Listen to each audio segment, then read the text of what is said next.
पूर्व पालिका अध्यक्ष शैला ताहिर जी ने जिस तरीके से इस नगर को तहस नहस किया है, उन्होंने विभिन्न शौचालय तोड़वा दिए, विभिन्न पार्क तोड़वा दिए। जैसे कि आपने मुझे बताया कि महिलाओं का बहुत सम्मान है और महिलाओं की बहुत मतलब कार्य उनके किए जा रहे हैं। तो जैसे कि मैं ही आपको बताऊं, मैं सेथल गई थी, वहाँ मुझे एक सार्वजनिक शौचालय तक नहीं मिला, जबकि सेथल जो है वो नवाबगंज के अंदर ही आता है। शैला ताहिर पे एक के बाद एक मुकदमे होते चले जाते हैं। यो बन गए थे, उनके पति फर्जी यो बन गए थे।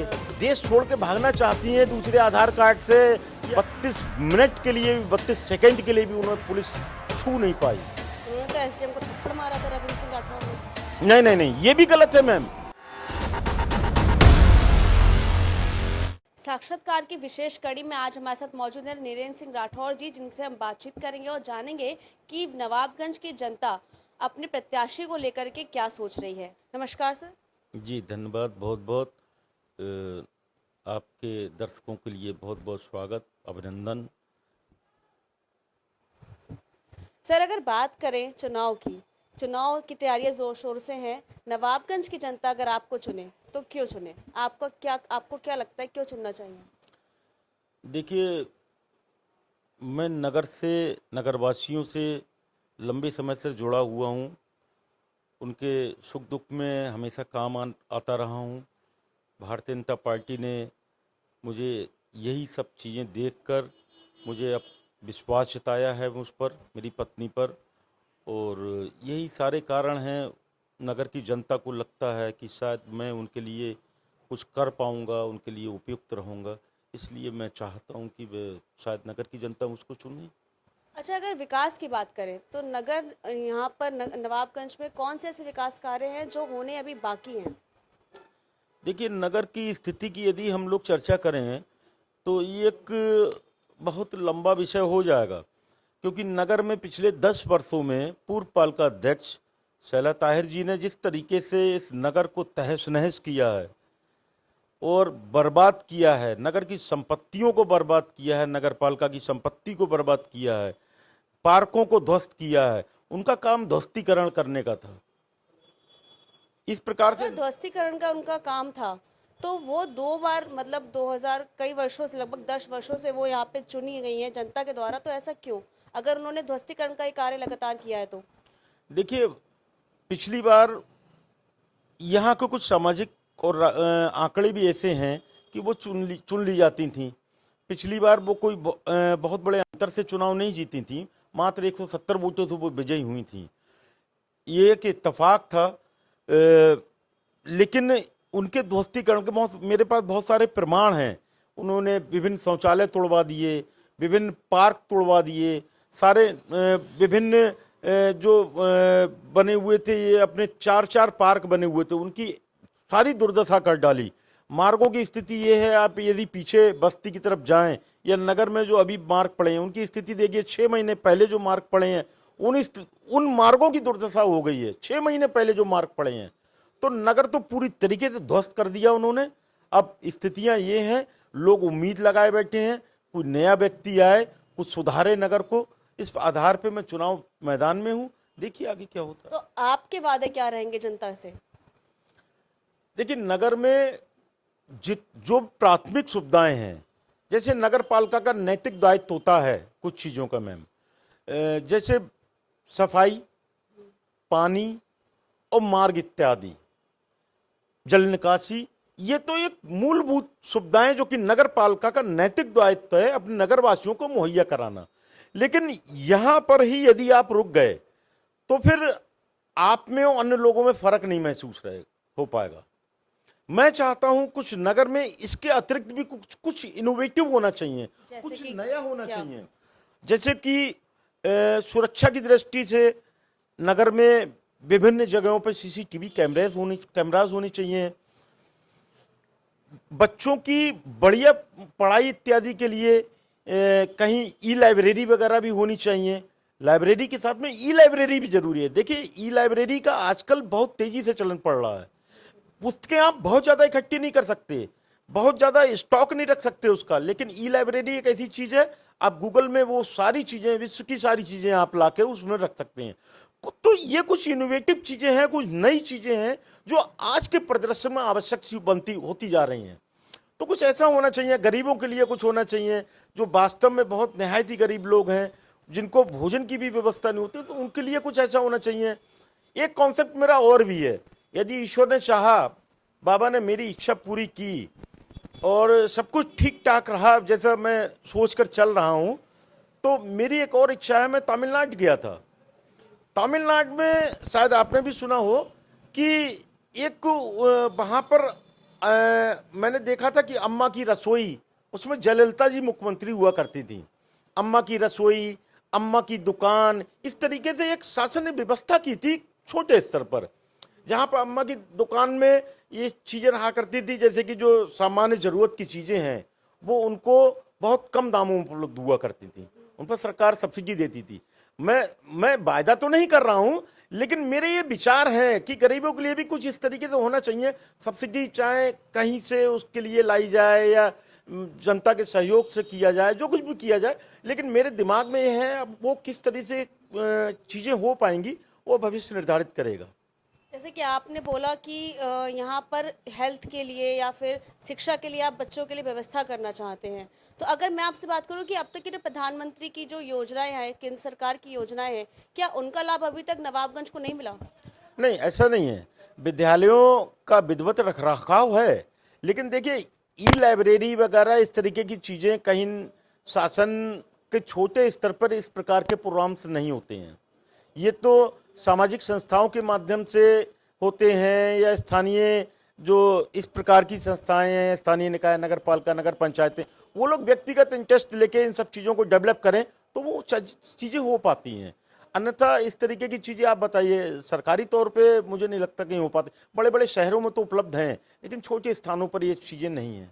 अच्छा, अब जैसे कि बात करें कि मजदूर की जो व्यवस्था है, यहाँ पर किसानों के लिए व्यवस्था है, क्या उस पर आपकी क्या राय है कि वो किस तरह की चल रही है? देखिए, मजदूरों के लिए भारतीय जनता पार्टी की प्रदेश सरकार ने, केंद्र सरकार ने बहुत कुछ कर रखा है, और बहुत कुछ योजनाएं यानी शेष भी हैं। अभी जो योजनाएं तो बन गई हैं, लेकिन धरातल पर अभी वो क्रियान्वित नहीं होती दिख रही हैं। लेकिन शासन और इस चीज़ का प्रयास में निरंतर लगा हुआ है कि वो चीज़ें शासन धरातल पर भी दिखना चालू हों। जैसे कि आप देख रहे हैं श्रमिक कार्ड बनना। श्रमिक कार्ड क्या है? शासन के श्रमिकों के लिए योजना है। तो उसका लाभ क्या यहाँ पे जनता को मिला?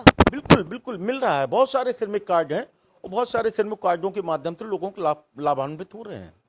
अगर स्वास्थ्य की बात करें, स्वास्थ्य स्तर की, तो नवाबगंज में उनको मतलब विकास पर कितना वो आगे बढ़ गया है और कितना अभी बढ़ना बाकी है? देखिए, स्वास्थ्य के मामले में यहाँ जो हमारी सरकारी अस्पताल है, जो पीएचसी सेंटर है, वो पहले बहुत जीर्ण शीर्ण अवस्था में रहा करता था, लेकिन अभी प्रदेश सरकार के द्वारा जिस प्रकार से उसका जीर्णोद्धार किया गया है और उसमें बहुत सारी चीज़ें लाई गई हैं, इन्हें उपयोग किए गए हैं। एक आगे भी हमारे माननीय विधायक आदरणीय श्री डॉक्टर MP आर्य जी के प्रस्ताव पर यहाँ पर और भी आधुनिक जो मशीनें हैं वो लगाई जाने की उन्होंने मांग की है। और मैं समझता हूँ हमारे माननीय विधायक जी की इस जो उन्होंने अपना मांग पत्र भेजा है शासन को, वो शायद पूर्ण होकर जल्दी ही आ जाएगा। अच्छा, विकास की बात करें अगर, तो नवाबगंज में ऐसे कौन से विकास कार्य हैं जो हो गए लेकिन सिर्फ नाम के लिए और सिर्फ कागजों में? देखिए, नवाबगंज का दुर्भाग्य रहा कि विकास कार्य तो नवाबगंज में बहुत हुए थे, लेकिन जो पीछे 10 वर्ष का एक कालखंड गुजरा, उस 10 वर्ष के कालखंड ने नवाबगंज को तहस नहस कर दिया। उससे पूर्व में नवाबगंज नगर पालिका आदर्श नगर पालिका हुआ करती थी, और जो विकास का रेशियो उन 10 वर्षों में रहा, उसका डाटाज हैं, सारे डाटा हैं मेरे पास। तो उसमें 175 वर्षों में जितना विकास हुआ था पूर्व में, उतना विकास आदरणीय श्री रविंद्र सिंह राठौर जी के समय में 10 वर्षों में हुआ। बहुत पक्के मार्ग, आज वो 20-20 साल पुराने मार्ग, आज भी उनकी स्थिति, उनकी गुणवत्ता इतनी है कि आप यदि तोड़ना चाहें तो भी नहीं टूटेंगे वो। लेकिन पीछे 10 वर्ष से जो कालखंड गुजरा, वो नवाबगंज के दुर्दशा का कालखंड रहा, और जो वास्तव में दुर्भाग्यपूर्ण रहा। मैं समझता हूँ शायद ईश्वर करे आगे आने वाले समय में कुछ ऐसा अच्छा हो जो नवाबगंज नगर के लिए एक बढ़िया नगर, फिर से आदर्श नगर पालिका नवाबगंज घोषित हो। जी बिल्कुल। अच्छा, अगर आपके राजनीतिक सफ़र की बात करें तो वो कैसे यहाँ तक आप पहुँचे? देखिए मैम, मेरा राजनीतिक सफ़र, चूंकि मुझे सामाजिक कार्यों को करने का बहुत छोटी सी आयु से ही शौक रहा। मेरी आयु उस समय शायद 16 या 17 वर्ष की रही होगी, जब मैंने एक सामाजिक संगठन मॉडर्न क्लब के नाम से एक सामाजिक संस्था बनाई थी।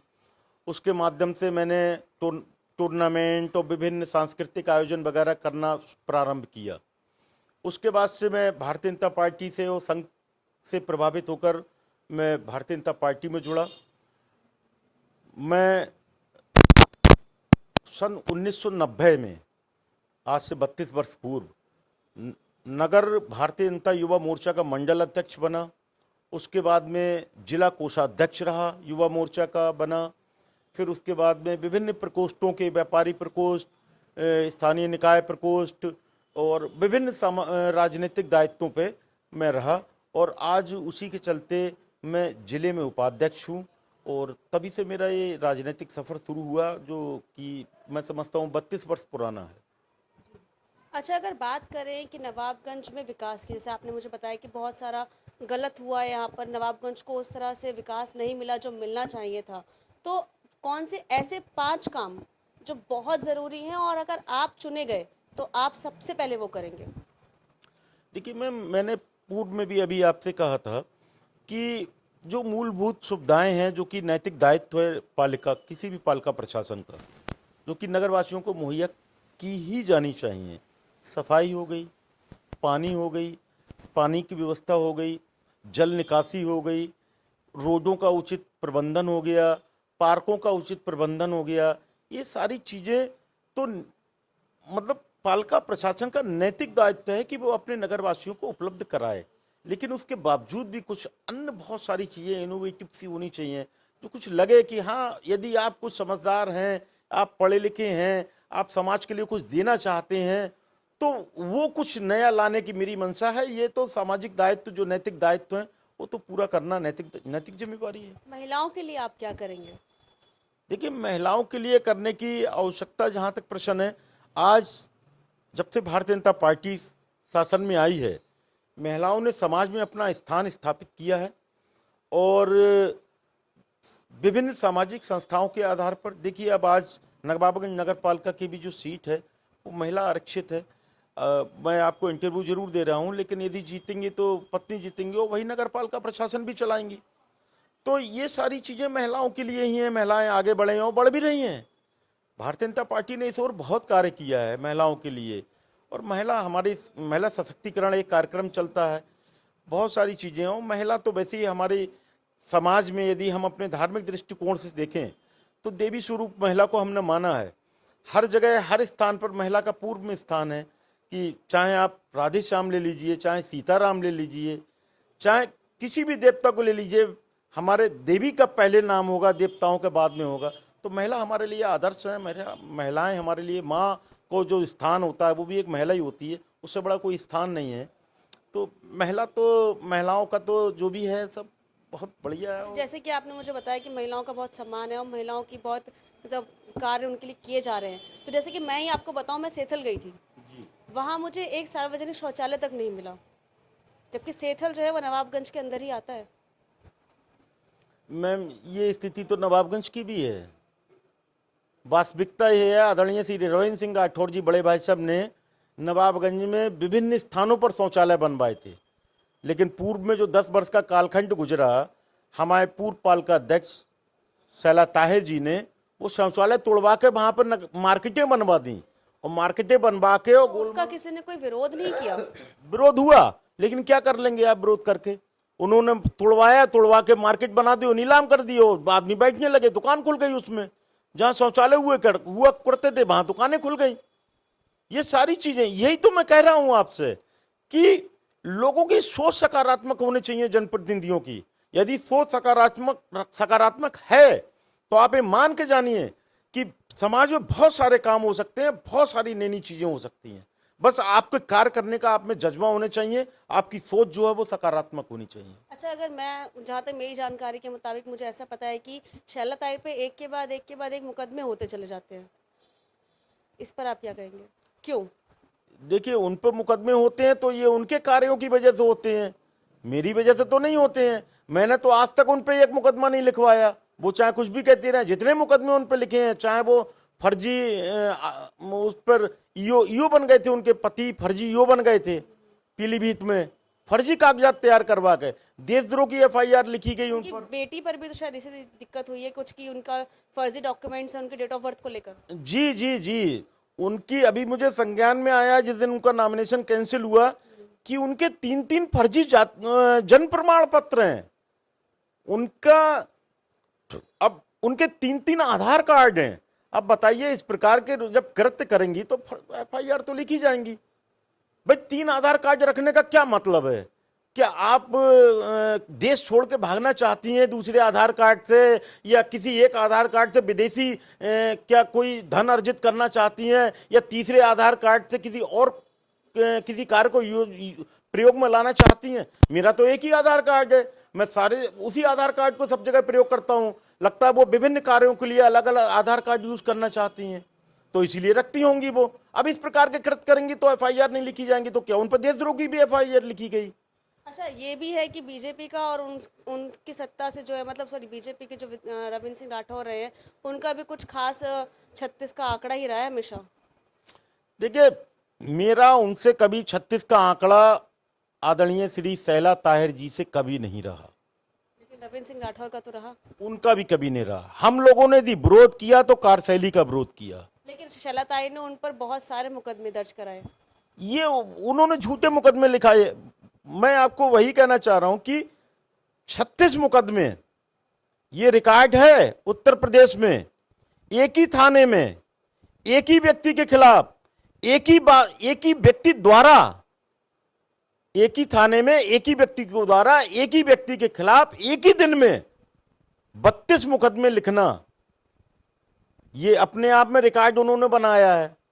लेकिन एक बात और बता दूं, जहां पर सत्य होता है वहां सत्य की विजय अवश्य होती है।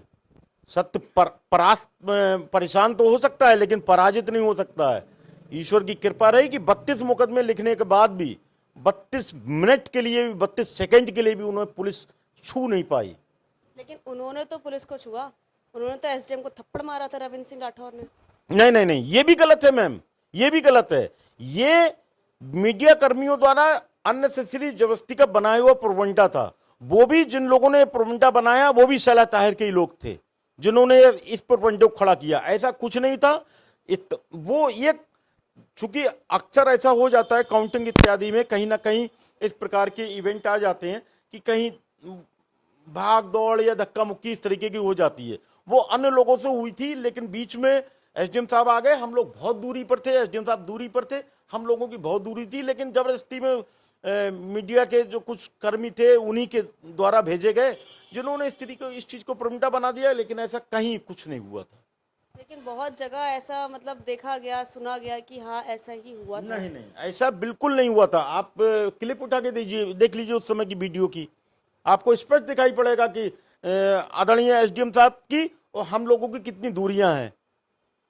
जब दूरी है तो कैसे कोई थप्पड़ मार सकता है मैम? जबरदस्ती का प्रमटा बनाया गया तो वो भी उन्हीं के द्वारा रचित था। अगर बात करें नवाबगंज की जनता की, तो कितनी जनता है और उसमें से कितने वोटर हिंदू और मुस्लिम का अगर प्रतिशत जाना जाए तो? देखिए मैम, मैं हिंदू और मुस्लिम के प्रतिशत में विश्वास नहीं रखता हूँ। रहा सवाल नगर की जनता का, तो यहाँ वोटर 40,000 हैं और यदि जनसंख्या मानी जाए तो 60,000 के आसपास होगी। लेकिन मैं हिंदू और मुस्लिम का प्रतिशत नहीं निकालने में विश्वास रखता हूँ। मेरे साथ सभी वर्ग, सारे ही समाज, सारे ही वर्गों के लोग मुझको समर्थन दे रहे हैं। मैं कभी इस चीज़ को डिफाइन नहीं करता कि कितने हिंदू हैं कितने मुस्लिम हैं। तो हमने बात की राठौर जी से और उन्होंने बताया कि बहुत सारे विकास के ऐसे कार्य हैं जो सिर्फ हुए लेकिन नाम के, और शैला ताहिर जो कि पूर्व चेयरमैन है, उन्होंने बनाने की जगह नवाबगंज को और बिगाड़ कर रख दिया।